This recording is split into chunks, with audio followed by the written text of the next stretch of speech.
It's late at night when Anthony Coronati, a fitness enthusiast from the United States, heads out to collect a package of illegal steroids he bought on a bodybuilding forum. The moment he reaches the drop point, something feels wrong. The package is far bigger than usual. When he lifts it, it rattles. Too much. Trusting his instincts, Coronati abandons his normal routine and takes every precaution he can think of. He slips the box into his backpack, walks several blocks, then hails a taxi. He asks to be dropped on a quiet street miles away, pays in cash, and disappears into a narrow alley. Inside an old building, he changes clothes, stuffs the backpack into a trash bag, exits through a different door, and calmly walks home. Only once he's safe does he open the box. Inside aren't steroids, but dozens of pill bottles. He opens one. The pills are colorful, stamped, professional. That's when it hits him. He hasn't been sent steroids. He's holding several kilos of MDMA. Confused and alarmed, Coronati contacts his online dealer, a vendor known only as "Liston is here." Minutes later, the reply comes back. A mistake, the dealer says. Coronati is asked to reship the package to another address, with payment offered for the trouble. Believing this is a one-time error, Coronati agrees. What he doesn't know is that this single decision has just pulled him into one of the largest dark web drug operations in history. A network that moved massive quantities of drugs worldwide and generated $300 million in Bitcoin. This is the story of Liston is Here. The investigation begins. January 2017, North Carolina, USA. DEA agents are surveilling a woman suspected of playing a key role in a major dark web drug network operating under the alias Liston is Here.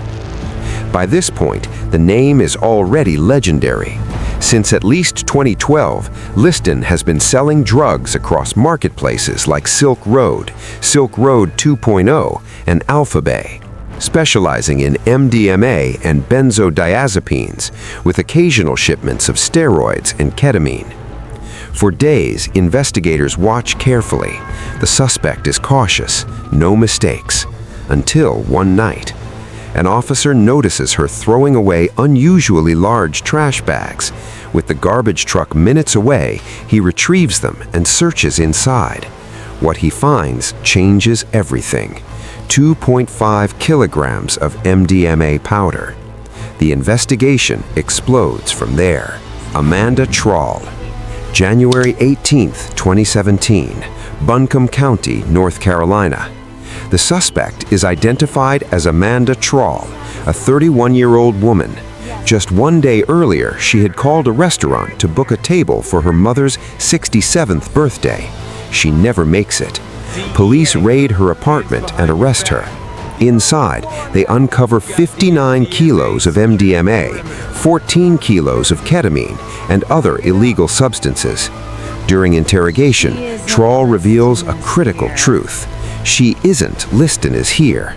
She's a re-shipper, a small piece of a much larger machine. How the cartel worked. To avoid detection, dark web vendors rarely ship drugs directly to customers. Instead, they use reshippers, people who receive packages, repackage them, and forward them elsewhere, breaking the trail. Trawl explains she was recruited during financial hardship and introduced to the operation by Benjamin Roden, who later connected her to Liston is Here. She was paid between $800 and $1,400 per shipment, handling up to 7 packages a month. Over time, the scale exploded. According to her affidavit, Trawl shipped more than 4,200 packages across the US, Canada, Jamaica, and Ireland. One destination appears again and again: Staten Island. The network collapses. March 2017. Law enforcement conducts a controlled delivery to a Staten Island address. When the package is picked up, the suspect is arrested. It's Anthony Coronati. He confirms Troll's story and reveals that his involvement began years earlier with the same mistaken package of steroids. He also provides investigators with a crucial detail: a Gmail address used by Liston before adopting stronger anonymity. That single mistake cracks the case open. Almost every trail now leads to one place: Coventry, United Kingdom. The mastermind. By October 2017, UK and US authorities begin monitoring post offices in Coventry. One man stands out: Banmeet Singh, regularly shipping parcels with fake return addresses. Surveillance confirms it. Singh Liston is here. In April 2019, armed officers raid his home. He's arrested before he can destroy any evidence. On his devices, authorities find a cryptocurrency wallet containing 3,838 Bitcoin directly tied to the operation. Singh is later extradited to the United States, pleads guilty, and agrees to forfeit over $300 million in Bitcoin.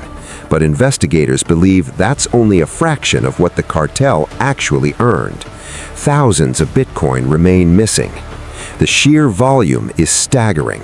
Hundreds of kilograms of drugs moved globally, thousands of packages shipped over years, and a Bitcoin fortune that, at peak prices, would have been worth hundreds of millions more than the seized amount.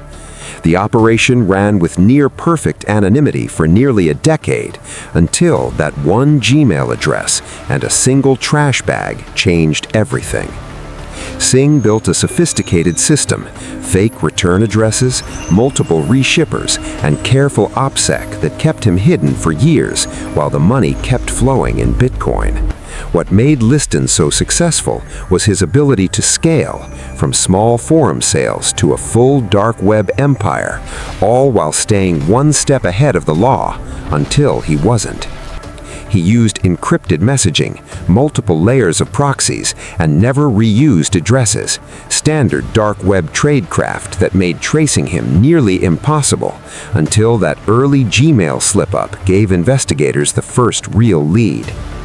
The operation wasn't just big, it was smart, layered, and global, with layers of protection that kept authorities guessing for years. Singh's empire thrived on trust and fear.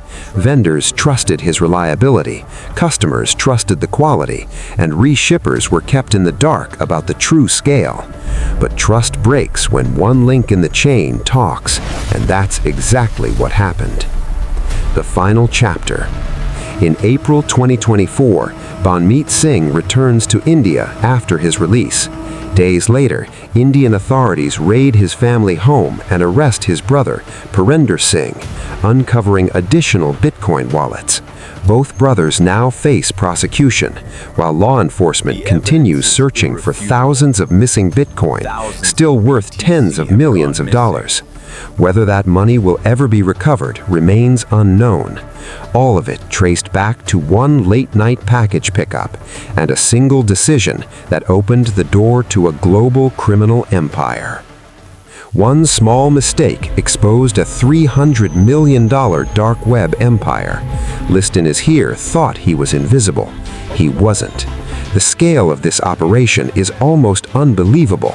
Thousands of packages shipped globally, hundreds of kilograms of drugs seized, and over $300 million in Bitcoin traced, with millions still missing and potentially hidden forever. These cases show how dark web empires can grow in silence for years, until one tiny error brings everything crashing down. It also reminds us how fragile anonymity can be on the dark web. One old email, one trash bag, one wrong address, and the whole house of cards collapses. The hunt for the missing Bitcoin continues today, and no one knows how much of that fortune is still out there, waiting to be found, or already moved into new wallets, new schemes, new empires. The dark web never stops evolving, and neither do the people trying to stop it, or the ones trying to build the next Liston is here. Cases like this keep happening because the incentives are too high and the risks feel too low, until they aren't. Every package, every Bitcoin transaction, every reshipper is a potential weak link, and when one breaks, the whole empire can fall. If you enjoyed this breakdown of one of the biggest dark web busts ever, smash that like button, subscribe to the channel, and turn on notifications so you don't miss the next one. Drop a comment below. What shocked you most? The insane $300 million scale? The reshipper network? The missing Bitcoin that's still out there? Or how one wrong package started the whole collapse?